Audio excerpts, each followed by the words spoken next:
Pemirsa, kasus kekerasan terhadap perempuan masih didominasi oleh kasus kekerasan dalam rumah tangga atau KDRT. Lalu faktor apa saja yang mempengaruhi terjadinya KDRT serta bagaimana upaya mencegah kekerasan terhadap perempuan? Kita akan membahasnya bersama dua narasumber yang telah bergabung dari luar studio. Ada Kepala Unit PPA di Tipidum Barreskrim Polri, AKBP Emma Rahmawati, dan Deputi Bidang Perlindungan Hak Perempuan Kementerian Pemberdayaan Perempuan dan Perlindungan Anak, Ratna Susyanawati. Selamat malam Bu Emma, selamat malam Bu Ratna.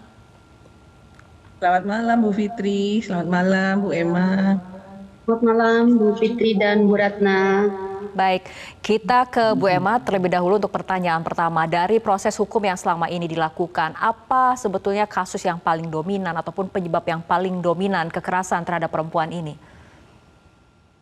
Ya, baik, sebagaimana tadi disampaikan oleh Pak Direktur Tindak Pidana Umum, memang kasus yang banyak dilaporkan kasus kekerasan terhadap perempuan ini yang tertinggi adalah kasus KDRT. Kasus KDRT ini setiap tahun itu menempati urutan tertinggi dari kasus-kasus yang kekerasan terhadap perempuan yang dilaporkan di kepolisian. Di tahun yang tertinggi ini di data kami ada di tahun 2020, walaupun tahun 2021 agak menurun sedikit, tapi kemudian di tahun 2002 itu juga mengalami kenaikan kembali untuk kasus KDRT. Dan untuk kasus KDRT ini didominasi oleh KDRT secara fisik ya. Kebanyakan yang dilaporkan kekerasan dalam rumah tangga secara fisik. Walaupun kita ketahui memang kasus KDRT ini ada tiga jenis tindak pidana, kekerasan fisik, psikis, kekerasan seksual dalam rumah tangga, dan penelantaran rumah tangga. Tapi tetap dalam tadi seperti yang saya sampaikan, kasus kekerasan terhadap perempuan setiap tahun didominasi oleh kasus kekerasan dalam rumah tangga. Yang kedua itu adalah perkosaan dan pencabulan. Seperti itu Mbak Fitri. Oke, Bu Ratna, apakah data dari Kemen PPA sendiri sama kemudian seperti yang dimiliki oleh data dari Polri?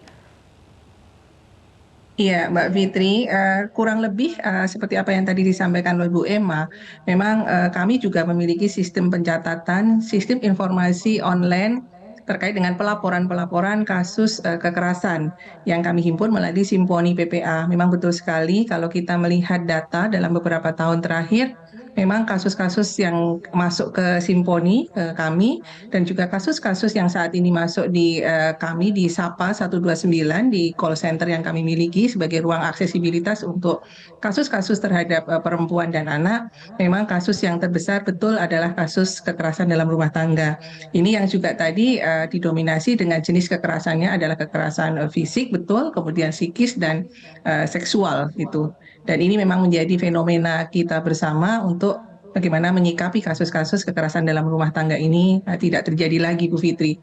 Kami juga melakukan hal survei di tahun 2021 yang lalu, survei pengalaman hidup perempuan nasional juga menunjukkan bahwa data terkait dengan kasus kekerasan ini dengan berbagai ragam itu juga menunjukkan bahwa untuk usia perempuan usia 15 sampai 64 tahun itu mengalami kekerasan dalam berbagai bentuk dalam selama hidupnya. Tentunya ini juga menjadi perhatian kita bersama, tetapi sesungguhnya prevalensi kekerasan itu mengalami penurunan karena kalau kita lihat perbandingannya, kami juga melakukan survei yang sama di tahun 2016 yang lalu menunjukkan untuk kelompok usia yang sama itu 1 dari 3 perempuan mengalami kekerasan. Nah, di 5 tahun kemudian di tahun 2021 menunjukkan penurunan prevalensi 1 banding 4 kasus kekerasan yang terjadi. Namun dalam 1 tahun terakhir memang yang kemudian naik adalah kasus kekerasan seksual. Tentunya ini juga karena pelaporan yang juga banyak yang terjadi. Jadi saat ini juga kasus-kasus prevalensi yang menurun dan kasus pelaporannya juga meningkat. Oke, Demikian Mbak Fitri. Baik, kembali ke Bu Emma. Sebetulnya dalam proses penanganan hukumnya sendiri, faktor apa yang paling utama mempengaruhi dalam penanganan kasus ini? Apa kemudian menjadi kendala utama dalam proses penanganan, Bu Emma? Ya. Dalam proses penanganan yang kita lakukan di kepolisian, memang dalam pelaporan kasus kekerasan dalam rumah tangga ini, kebanyakan kemudian korban ini mencabut laporan seperti itu. Itu juga menjadi kendala dalam penanganan kasusnya. Kemudian kalau sudah melapor, apabila dia sudah melapor, korban ini sudah melapor, kemudian ternyata ada penyelesaian secara kekeluargaan. Nah, ini juga agak dalam penanganan kasusnya itu banyak sekali ya kasus KDRT yang sudah dilaporkan kemudian dicabut oleh pihak korban karena tadi sudah ada perdamaian di antara korban dengan pelaku misalnya. Kebanyakan ini adalah pelaku maupun kekerasan dalam rumah tangga oleh istri terhadap suami maupun oleh suami terhadap istri maupun oleh istri terhadap suami, ada juga pelaporannya seperti itu. Namun memang faktor dalam penanganan ini, faktor selain tadi yang menjadi saksi adalah hanya korban misalnya seperti itu. Kemudian faktor dalam penanganan ini juga faktor misalnya dalam masalah visum, kemudian dalam masalah karena ada ancaman pelaku, tadi faktor tadi yang seperti dicabut oleh pihak korban itu karena lebih kepada ketergantungan, biasanya keterbantuan korban secara ekonomi terhadap pelaku yang biasanya korban ini adalah seorang istri misalnya melaporkan suaminya yang melakukan kekerasan dalam rumah tangga fisik maupun psikis kemudian dicabut karena ketergantungan ekonomi misalnya, atau kemudian takut dicerai misalnya seperti oleh suaminya karena tadi ketergantungan ekonomi tadi, sehingga ya fenomena penanganan kasus KDRT juga ini tadi ya saya sampaikan banyak kemudian yang dicabut. Nah, untuk penanganannya kemudian di dalam undang-undang kita memang tidak ada kewajiban untuk dalam proses pencabutan itu seharusnya kan ada upaya lanjut untuk adanya pemulihan misalnya atau konsultasi bagi si pelaku. Di dalam undang-undang KDRT itu hanya diwajibkan setelah ada putusan hakim seperti itu. Jadi tidak nah ini yang mungkin yang harus kedepannya harus kita diskusikan kembali bahwa di dalam penyelesaian kasus KDRT tidak hanya kemudian dicabut begitu saja kemudian selesai, tapi sebetulnya harus ada treatment lain supaya kejadian tidak berulang sehingga suami istri ini harus melakukan konsultasi, treatment dan lain-lain gitu. Seperti itu Mbak Fitri. Baik. Bu Ratna, bagaimana kemudian tanggapan dari Kemen PPA sendiri tadi mengenai paparan dari Bu Emma, apalagi dalam kasus KDRT ini memang relasi antara pelaku dan korban yang sangat dekat sehingga sebagian besar kasus ini kemudian dipandang sebagai masalah keluarga, kemudian ditempuh dengan jalan kekeluargaan. Tadi seperti disebut oleh Bu Emma, korban bahkan mencabut laporannya. Nah, ini bagaimana kemudian mengedukasi, memberikan keberanian bagi para korban untuk speak up. Nah, tanggapan dari Bu Ratna kita tahan dulu, kita akan ikuti jeda berikut.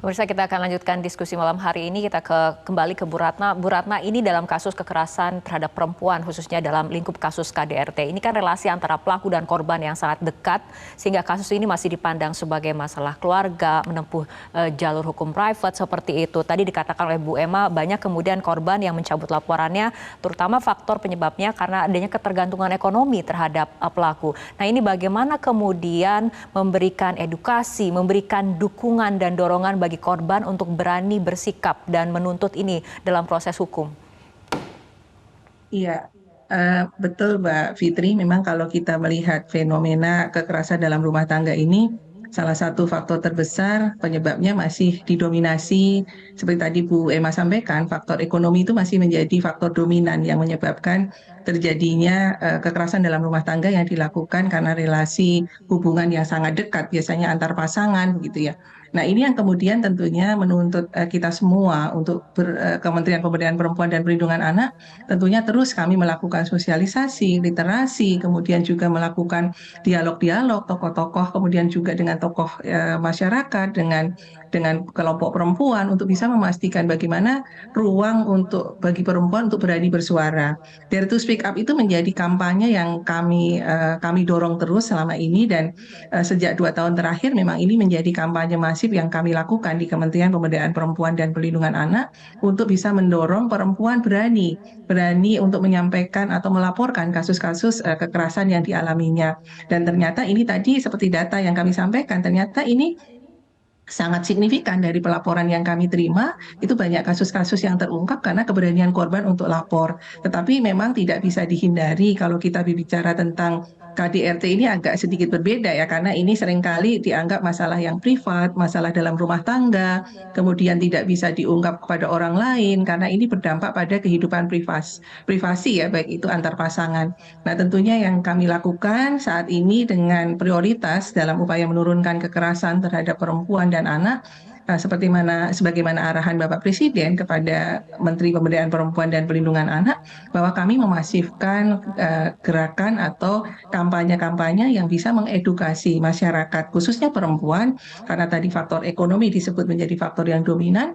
Kami juga melakukan berbagai pelatihan, peningkatan kapasitas bagi perempuan untuk supaya mandiri secara sosial dan secara ekonomi.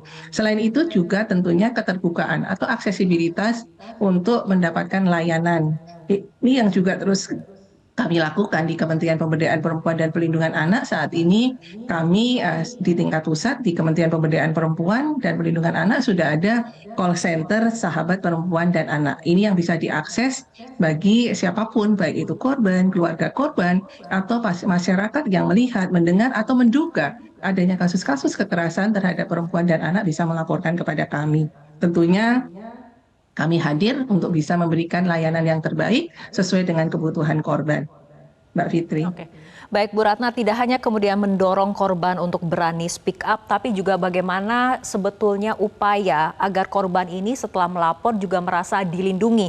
Karena dari regulasi hukum yang saat ini ada kan kemudian tidak hanya penegakan hukum bagi pelaku, tapi juga perlindungan maksimal bagi korban itu sendiri. Betul sekali. Jadi memang juga jaminan untuk bisa memberikan kenyamanan, bisa memberikan memberikan dukungan kepada korban itu menjadi hal yang terpenting ya. Karena untuk melapor saja mereka takut, karena takut adanya mungkin intimidasi, takut nanti bagaimana keberlangsungan kehidupan selanjutnya dan sebagainya. Jadi sangat setuju ketika kita juga tentunya memberikan ruang kepada para korban ini untuk berani bersuara, itu menjadi sangat penting tentunya, dengan memberikan jaminan keselamatan, jaminan kenyamanan, dan juga bagaimana memastikan mereka mendapatkan layanan sesuai kebutuhannya. Tentunya ini yang kami kedepankan dalam kami memberikan layanan-layanan kepada perempuan korban kekerasan. Oke, kita ke Bu Emma, bagaimana sebetulnya dari aparat penegak hukum perlindungan bagi korban kekerasan itu sendiri, Bu Emma? Ya, baik. Sebetulnya untuk korban kekerasan KDRT ini, korban kekerasan dalam rumah tangga ini, perlindungan itu sudah harus diberikan sejak korban melapor ke kepolisian. Jadi pada saat melapor ke kepolisian, kita juga pada saat korban datang, kita koordinasi, tadi sudah disampaikan oleh Bu Ratna bahwa di dalam memberikan rasa aman, kenyamanan, kita koordinasi dengan lembaga pengada layanan, pendamping misalnya yang disiapkan oleh UPTD PPA, UPT Sosial, ataupun LSM yang memberikan perhatian kepada masalah-masalah kasus perempuan dan anak. Selanjutnya di dalam undang-undang di dalam undang-undang PKDRT juga ada kewajiban dari petugas kepolisian untuk memberikan perlindungan sementara. Jadi mulai dari 1 kali 24 jam di saat korban melaporkan kasusnya ke kepolisian, kewajiban dari kepolisian kalau memang itu korban membutuhkan perlindungan, korban wajib dilindungi oleh kepolisian selama 7 hari dalam proses pelindungan sementara. Ya tentu saja dalam prosesnya nanti kita harus meminta penetapan kepada pengadilan. Nah, dalam pelaksanaan pelindungan sementara ini itu nanti kita bisa bekerja sama dengan pihak PT DPPA maupun LPSK kalau memang skalanya sudah betul-betul tingkat ancamannya sudah tinggi ya. Nanti kita ada LPSK, Lembaga Perlindungan Saksi dan Korban. Kemudian di dalam selanjutnya di dalam penetapan perlindungan sementara itu juga memang ada apabila memang tingkat ancamannya masih tinggi, itu juga kita ada sistem untuk menjauhkan gerak pelaku dengan korban. Nah itu juga prosesnya ada, bahwa pelindungan sementara ini wajib diberikan apabila memang korban membutuhkan dan itu bisa diajukan oleh korban, masyarakat ataupun keluarganya. Jadi untuk menjamin rasa aman ini, pihak kepolisian bisa memberikan perlindungan sementara ini. Nah, memang tadi sudah disampaikan oleh Ibu Ratna juga bahwa di dalam pelaporan kasus KDRT ini tidak hanya sekarang ini masyarakat bisa lapor ke kepolisian, tapi bisa juga nanti misalnya dekat ke tempat layanan-layanan seperti UPT DPPA, kemudian UPT bidang sosial ataupun LSM yang memberikan perhatian khusus terhadap kasus masalah atau kasus perempuan dan anak. Jadi tidak harus langsung ke pihak kepolisian, atau mungkin pada saat sebetulnya untuk pelaporan tindak pidana kasus kekerasan seksual ini tidak harus diberikan oleh korban ya. Masyarakat yang mendengar adanya dugaan tindak pidana kekerasan dalam rumah tangga ini, itu juga wajib memberikan informasi misalnya, atau wajib memberikan perlindungan sementara, artinya memberikan perlindungan terhadap korban dan bahkan bisa mencegah supaya tindak pidana itu tidak terjadi. Banyak sekali kasus-kasus kekerasan dalam rumah tangga karena tadi dianggap menjadi kasus dalam intern rumah tangga ya, sehingga misalnya tetangga juga itu kan urusan keluarga mereka misalnya seperti itu. Tapi sebetulnya di dalam Undang-Undang PKDRT sendiri di dalam pasal 15 bahwa masyarakat yang mendengar, melihat atau mengetahui adanya kekerasan dalam rumah tangga itu wajib memberikan upaya-upaya untuk melindungi korban, untuk mencegah, kemudian untuk memberikan pertolongan darurat. Jadi tidak perlu takut masyarakat apabila memang diketahui di lingkungannya ada dugaan tindak pidana kekerasan dalam rumah tangga, itu silahkan bisa bertindak untuk melindungi korban maupun untuk mencegah terjadinya tindak pidana ini. Nah ini juga menjadi hal yang penting, edukasi bagi masyarakat bahwa untuk kekerasan dalam rumah tangga bukan menjadi ranah intern rumah tangga ya, tapi itu juga menjadi peran serta dari masyarakat, itu juga sangat menolong untuk mencegah terjadinya tindak pidana kekerasan dalam rumah tangga ini. Oke, baik. Kita akan lanjutkan kembali perbincangan. Mungkin nanti juga kita akan membahas mengenai bagaimana sebetulnya memberikan pemahaman yang sama kepada para aparat penegak hukum dalam menangani proses hukum kasus-kasus kekerasan terhadap perempuan. Tapi kita ikuti jeda berikut terlebih dahulu.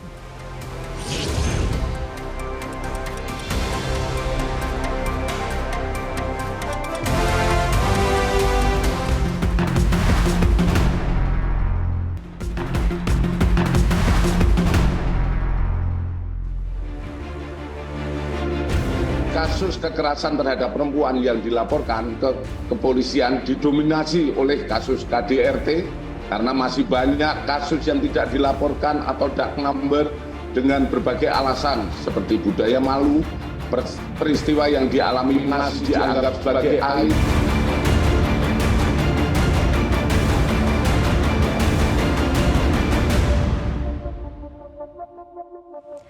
Pemirsa, perbincangan kembali kami lanjutkan. Bu Ratna, tidak hanya fisik kekerasan terhadap perempuan juga dapat berlangsung di ruang daring. Bahkan menurut Komnas Perempuan, mayoritas pelakunya adalah orang dekat dengan korban. Ini bagaimana tanggapan dari Kemen PPA sendiri? Ya, ini juga saat ini menjadi fenomena yang berkembang di masyarakat ketika bentuk-bentuk kekerasan selain tadi disampaikan kekerasan dalam rumah tangga.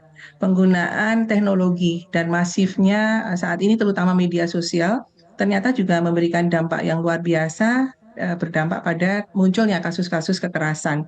Tidak hanya kekerasan dalam rumah tangga, tetapi juga ada tindak pidana perdagangan orang, dan juga saat ini yang justru semakin marak adalah kasus-kasus kekerasan seksual.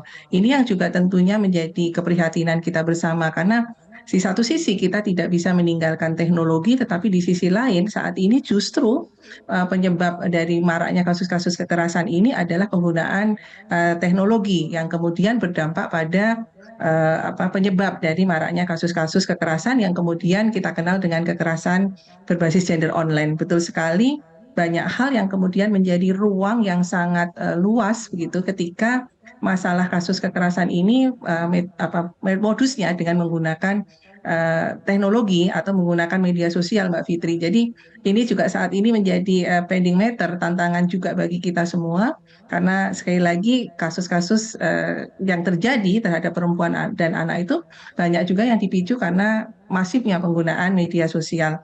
Dan bahkan ketika di pandemi COVID-19 yang lalu juga tren peningkatan kasus-kasus kekerasan, terutama kasus kekerasan seksual itu juga karena kasus-kasus masyarakat yang kemudian mengakses teknologi dalam waktu yang relatif lebih lama dari waktu-waktu sehari-hari. Ini yang juga dibuktikan dengan saat ini ketika lahirnya Undang-Undang Nomor 12 Tahun 2022 tentang tindak pidana kekerasan seksual terkait dengan kasus kekerasan berbasis gender online ini juga menjadi perhatian dan juga pengaturan khusus di dalam Undang-Undang Nomor 12 Tahun 2022. Jadi betul sekali ini juga menjadi hal yang juga kami lakukan, upaya-upaya masif ini menjadi langkah dari kami untuk terus bersinergi dan berkolaborasi dengan berbagai pihak untuk bisa memutus mata rantai kekerasan ini, mulai dari bagaimana memastikan bahwa penggunaan teknologi ini tidak lagi menjadi penyebab atau akar masalah dari munculnya berbagai bentuk kekerasan terhadap perempuan dan anak, tetapi justru ini akan menjadi hal yang positif dengan menggunakan media sosial. Kita harapkan tentunya ini akan bisa mengurangi atau meminimalisir terjadinya kekerasan, karena banyak sekali edukasi, kemudian literasi yang kita gunakan juga dengan memasifkan kepada masyarakat itu adalah menggunakan teknologi, Mbak Baik. Fitri.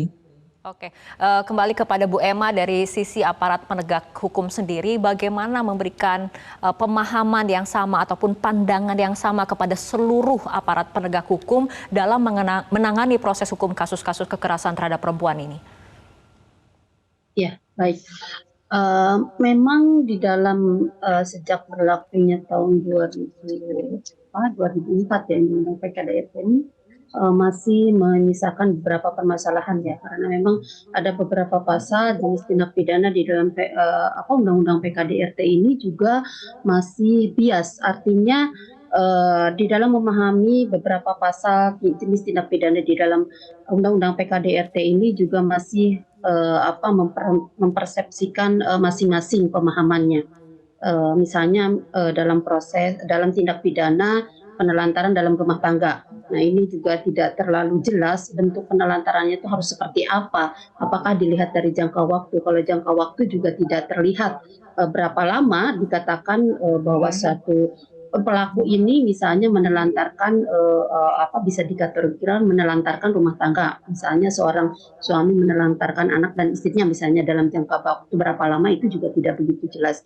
Atau mungkin hanya dilihat dampak dampak yang diakibatkan oleh penelantaran ini.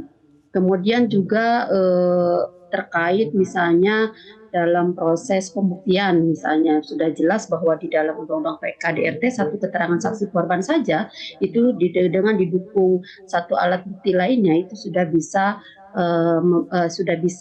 menyatakan bahwa terdakwa bersalah. Nah, ini juga masih menyisakan permasalahan, sehingga untuk menangani hal tersebut adanya perbedaan persepsi, ketidaksepahaman.